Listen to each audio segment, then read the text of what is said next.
game called Fairy Tale. Fairy Tale is a card drafting based game. If you enjoy drafting games, like the drafting mode of Magic the Gathering, this is a game that you might be very interested in. The idea of this game is to, through a course of, I think, 4 rounds, to gain the most points. And at the end of the 4 rounds, whoever has the most points is the winner. You do this by drafting cards, which I'll go over shortly here. There are, in Fairy Tale, 4 different suits. You have this green suit, dragons. The red suit is fairies. The yellow suit over here is knights. And finally, the black suit is demons. The dragons, the fairies, and the knights all essentially work the same. They have very similar card structure. Right. Yeah, they're essentially identical except for the art and the names.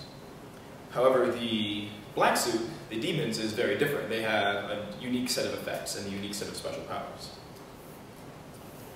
To go over a little more detail how these cards work, each one of these cards is going to have on it a number of points of information. There's going to be at the top of every card the number of points it is worth. In the middle of the top, the suit that it belongs to. In the corner, what kind of card it is, whether it is a person, whether it is a story, or whether it is a place. The title here, any special effects over on the side perhaps, some cool looking artwork. And in the top left corner of the art on every one of the cards is the number of cards of this name in the whole deck. And there are 100 cards in the deck, so it's easy to calculate at any given time your percentage of getting a certain card. Right. That gives you a very good distribution of what cards are where.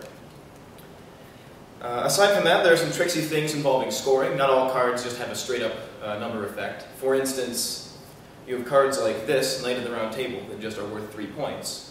But at the bottom here, it has a little handshake symbol. And what that means is this card works together in a cool little combo with this other card, Bronze Dragon. Bronze Dragon says it is worth this little asterisk times 3, where the asterisk, as explained at the bottom, is equal to the number of Knights of the Round Table you have. So if you have 2 Knights and a Bronze Dragon, the Bronze Dragon is worth 6 points.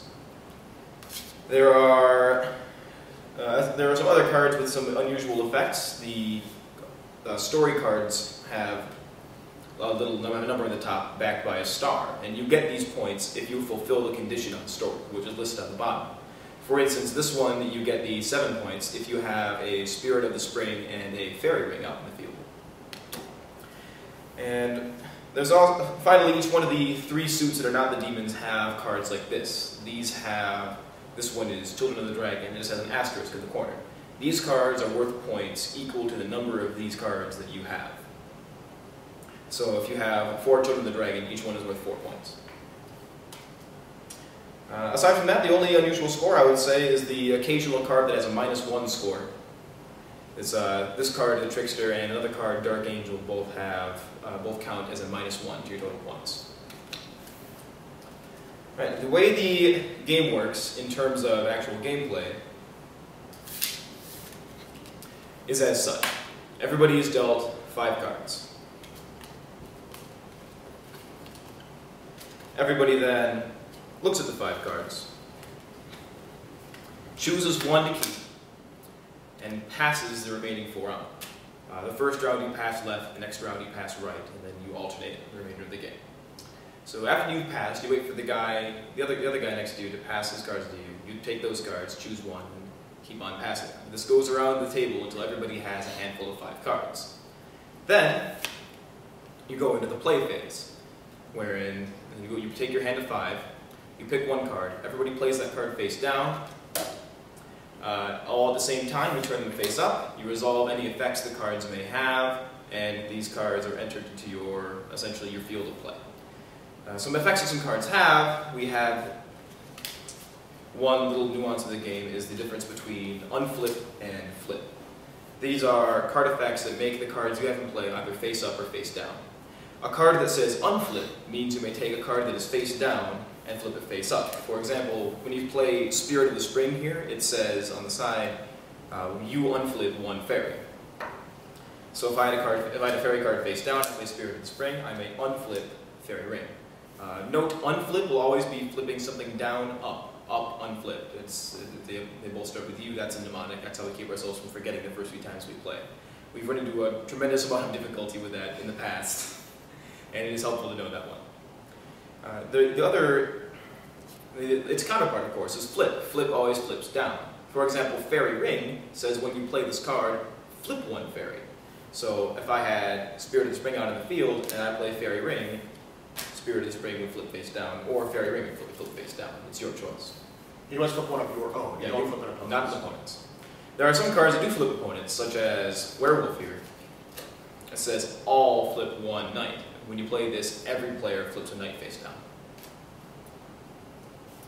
The other effect, one important note as well is that unflip always resolves before flip whenever there are flip and unflip effects in the same round of play. The other important effect to take note of is that of hunt.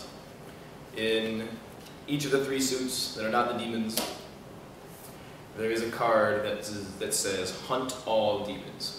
When you play this card, anybody who played a demon this round immediately flips their demon, and that card takes no effect.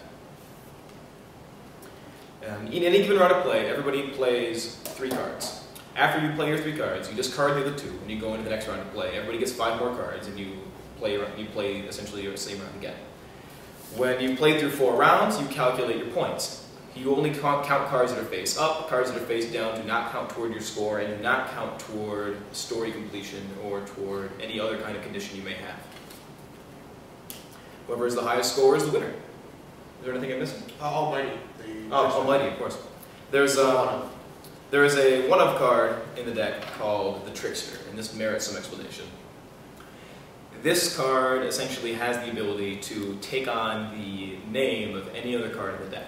So, for instance, if you have a card, there's a card in the deck that's worth 9 points should you have the Sword King in play. So, if you have that card and you play the Trickster, you can call the Trickster the Sword King and get the 9 points from the story that requires the Sword King. Note that the Trickster can only be 1 card at a time, and will always be worth -1 points. And I believe that is it. So in a moment here, we're going to go give you our review of the game.